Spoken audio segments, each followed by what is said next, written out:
Not too long now. Not too long. Not too long shall you know the full story. The CCA has fought valiantly now. Perhaps the reward will soon come. My paws carried me silently towards my destination, Epic Wonders. No one ever stopped to think that anything would be hidden in coral canyons. Besides the Phantom's lab under the small pond, there really wasn't anything else. But I knew better. The Epic Wonders hid something. It hid one of them. I actively hunted them down now without my warriors. The MFW didn't have it in them. Only my top officers knew how to deal with a CCA member. But this time, I left them behind. I trusted my power, and the power I carried to my passenger who, out of stubbornness, still refused to tell me who they were. Filthy parasite. My fur bristled with black energy as I passed through the waterfall, water parting before it hit my body. Good, annoying little things. I stepped in and spun around to face the exit. I gazed upon the two horses that stayed etched into the walls. There they stood, my ticket to the secret passage. I smirked up at them. Ego sum hic ed ium. I spoke to the horses, knowing they'd understand. Like magic, the two wall-painted horses came to life, rearing and staring me down. Vos es expectata. I jumped onto one of them, and the water-covered exit changed to a dark, cold corridor. With a yowl, I sent the horses galloping as they brought me to the one I sought. The corridor didn't get any lighter, and soon I was in an outdoor area, purple everywhere. Tall purple mountains clashing against a yellow burning sky, which faded to purple farther up. The grass was unusually green, but in front of me was a hunched figure. The figure was a light yellow color with a gray muzzle and underbelly. It was stuck with a number of things. A syringe through the ear, an arrow through the neck, a sword plunged into his side. He laughed quietly as I dismounted the horse, and they disappeared. I'd wonder when you'd arrive. I almost lost my mind, waiting for you, darling. He spoke, the pitch of his voice wavering all over the place. Got a screw loose, pal? Perhaps I can set it right. Tear your head off and stick it on a trophy. I snarled, my body turning pitch black as I half-transformed into my shadowy passenger. The figure giggled. Oh, yes, please. But that won't kill me. Do you not see clearly, darling? We are in a video game, a game where life is artificial, where life needs no essentials. Rip my head off and I'll still survive.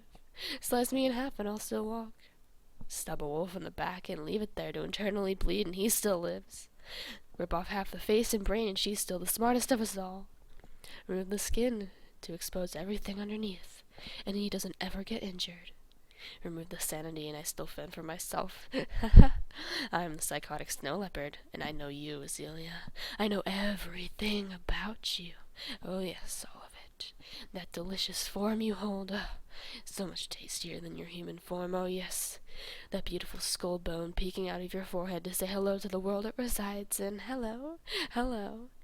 The post-filled, swollen gash on your leg. Oh, so pretty. The deep purple, a battle scar that isn't scared to flaunt what it has. Do you see now, darling? Essentials are garbage. We're all just code in a video game, birthed from the same womb. But we are smarter than those filthy, mindless jammers, yes. There they go, clinging to their failed alphas and their pixels they call rares. That's all they ever care about. Scammers everywhere.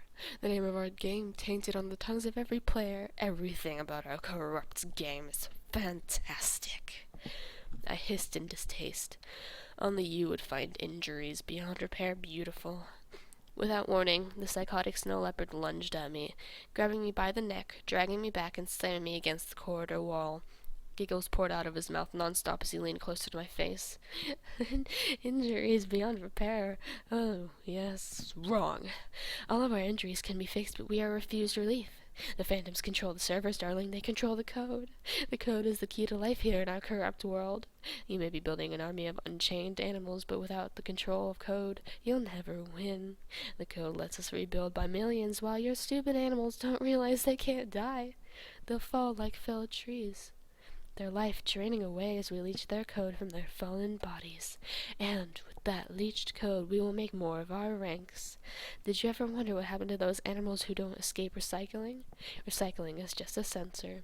We get those reject animals, tear them apart to the point of beyond recognition, leech their code, and use it. The codeless bodies rot away, artificial flies coming to eat up the tasty, rotting flesh we leave, the black color that the rotting skin retains, the leftover fluids leaking out to the digital grass to fertilize the plants into the glorious dead, he said in a frenzy, slashing me across the chest with a bandaged claw.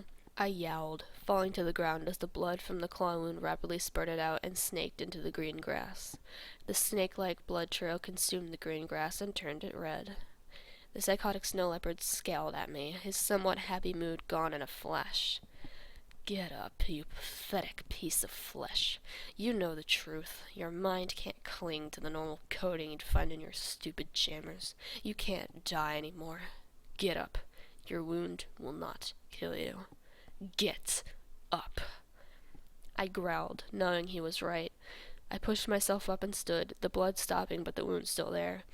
I howled at the top of my lungs and transformed into the shadowy bird dragon that was my parasitic passenger. He laughed at my attempt to intimidate him. You can't kill me, remember? The code does not bind beings like us. You remember the Charchita. You never killed him. That was all in your head, therefore it was his mind you killed. Our leader is furious with you. He has to babysit the pathetic whelp 24/7 now. He wants to see you. He wants to see you soon, darling. Go say goodbye to your little warriors. He'll talk to you very soon. And remember to bring your delicious body with you, not your false one. I'll be seeing you.